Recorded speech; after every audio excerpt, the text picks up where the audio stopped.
अस्सलाम वालेकुम friend, this is Daniyal Khan. Welcome to my channel. इस वीडियो में आपको बताने लगा हूँ चैटिबल OG3 बिफोर ज्वाइनिंग क्यूरीज। जो भी क्यूरीज हैं उस हवाले से आपको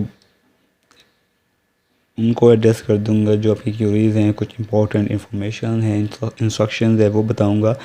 तो जो न्यू व्यूवर्स हैं उनसे रिक्वेस्ट होगी चैनल सब्सक्राइब कर लें, ताकि जो भी गवर्नमेंट जॉब्स के हवाले से इंफॉर्मेशन है, अपडेट्स हैं, वो आप तक पहुँचती रहें।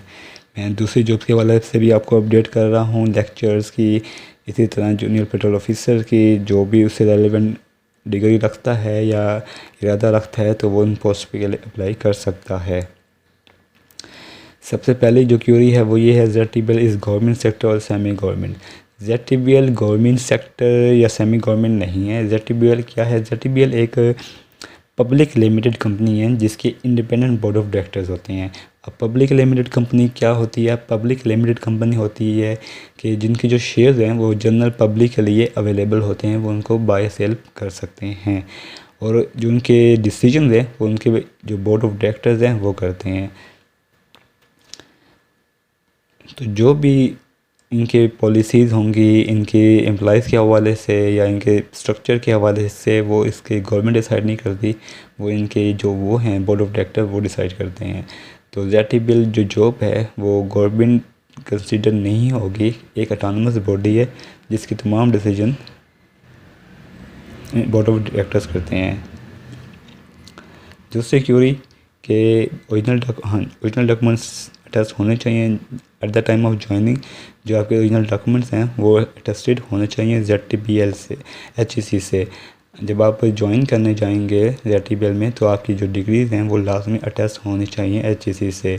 इसके लिए क्योंकि अब रमज़ान चल रहा है तो आप TCS के ज़रिए अप्लाई कर सकते हैं, क्योंकि अभी टाइम पड़ा है। होप्स हो कि ईद के बाद ही ऑफ़र लेटर आना शुरू हो जाएंगे, और जब आपको ऑफर लेटर रिसीव होगा तो उसमें भी आपको एक हफ़्ते का 1.5 हफ्ते का आपको टाइम मिलेगा ज्वाइनिंग के लिए। तो अगर आप अभी से अप्लाई शुरू कर दें, जिन्होंने अभी तक अप्लाई नहीं किया वो मेरी पुरानी वीडियो देख सकते हैं कि आपने HEC में कैसे अप्लाई करना है अटेस्टेशन के लिए। तो वहाँ पे जो आपने मोड ऑफ चैनल सेलेक्ट करना है वो करना है TCS पे। जब आप सेलेक्ट करेंगे तो आपके जो डॉक्यूमेंट्स हैं, पहले वो तमाम सिक्योरिटी होती है, उसके बाद आपको कहते हैं कि आप अपने डॉक्यूमेंट्स भेज दें, फिर आपको डॉक्यूमेंट्स भेजने होते हैं, उसके बाद हफ्ता 10 दिन में आपको टेस्ट होकर आपको मिल भी जाते हैं। तो ये जो रह गए हैं कैंडिडेट्स वो अपने जो ओरिजिनल डॉक्यूमेंट है जिस पेज पे उन्होंने अप्लाई किया हुआ है वो उसको लाजमी अटैच करवा लें HEC से। क्यूरी नंबर 3, ZTBL बैंक और ट्रीटेड एज सिविल सर्वेंट। जो बैंकर है वो क्या सिविल सर्वेंट ट्रीट होता है? सिविल सर्वेंट क्या होता है? A person who is member of a civil service of the province और who holds a civil post in connection with the affairs of the province. Civil service होती है कि जो भी प्रोविंस के अफेयर्स होते हैं उनको डील करने वाला। तो जो ZTBL बैंकर है वो सिविल सर्वेंट ट्रीट नहीं होता।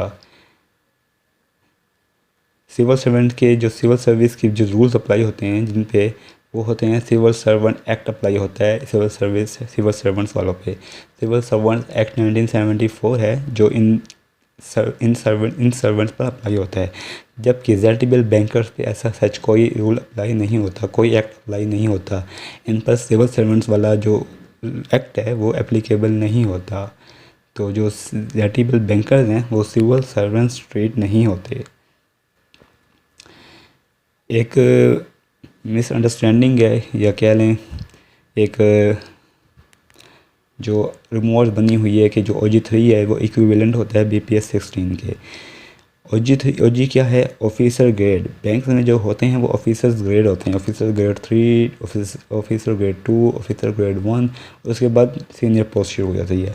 इसी तरह जो BPS है ये है बेसिक पे स्केल, जो एप्लीकेबल होते हैं सिविल सर्विस में। बेसिक पे स्केल्स, अब जो BPS 16 है वो एक सेकंड क्लास गस्टेड ऑफिसर होता है जिस पे बहुत से अलाउंस इसको मिल रहे होते हैं, जो कि एडहॉक है, मेडिकल है, हाउस है, कन्वेंस है, इसी तरह बहुत से अलाउंस है जो इस ग्रेड वाले को मिल रहे होते हैं।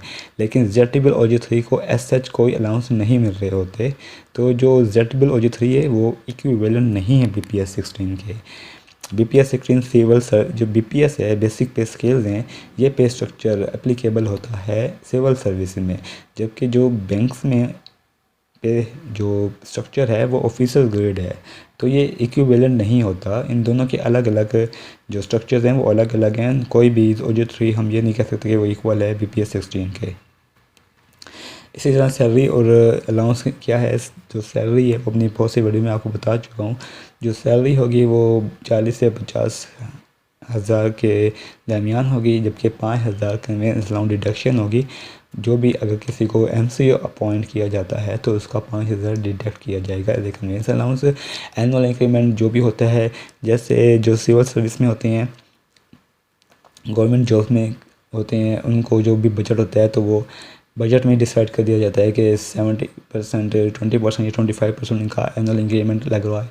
लेकिन इनका जो इंक्रीमेंट होता है वो इनके बोर्ड ऑफ डायरेक्टर्स डिसाइड करते हैं, तो वो भी उस हिसाब से इनका बेसिक सैलरी में ऐड हो जाएगा। एक साल में इनको एक बेसिक सैलरी के बराबर इनको बोनस दिया जाता है, कैश बोनस दिए जाते हैं। जो एक्सेप्शनल रिकवरीज अगर कोई हो जाती है आप लोगों से, तो उस पर आपको कैश बोनसेस दिए जाएंगे। और पेट्रोल अलाउंस 100 लीटर का दिया जाता है MCO को, और 2,000 सीट अलाउंस दिया जाता है AMO को। तो जो कोई सैलरी अलाउंस हवाले से पूछ रहा है तो ये उसके लिए है कि आप को क्या क्या अलाउंस और क्या क्या बेनिफिट मिल रहे हैं। उसी तरह जो आपका सैटरडे संडे ऑफ होता है, क्योंकि जो बैंक की टाइमिंग्स होती हैं, जो ऑफिशियल उनके वो हैं ऑफिस आवर्स, वो वर्किंग डेज़ है वो मंडे टू फ्राइडे हैं, सैटरडे संडे ऑफ होता है। लेकिन जब आपको इसका प्रेशर होगा तो आपको सैटरडे संडे भी आपको बुलाया जा सकता है। तो जो न्यू व्यूअर्स हैं उनसे रिक्वेस्ट होगी मेरा चैनल सब्सक्राइब कर लें, क्योंकि नेक्स्ट वीडियो में मैं आपको प्रोन्स एंड कॉन्स बताने लगा हूँ ज्वाइनिंग ZTBL। अब आपको ज्वाइन करना चाहिए नहीं करना चाहिए, मैं बात क्यों कर रहा हूँ ये आपको नेक्स्ट वीडियो में पता चल जाएगा, क्योंकि आप अपनी सिचुएशन के हिसाब से आप तब डिसीजन करने के काबिल हो जाएंगे वो इन्फॉर्मेशन देखने के बाद कि अब आपको क्या डिसीजन करना है। तो व्यूवर से रिक्वेस्ट होगी चैनल सब्सक्राइब कर लें, अगर कोई क्यूरी है तो कमेंट कर दें, कोई पर्सनल क्वेश्चन पूछना चाहते हैं तो व्हाट्सएप पे कर दें, और चैनल सब्सक्राइब कर लें। थैंक यू, अल्लाह हाफिज़।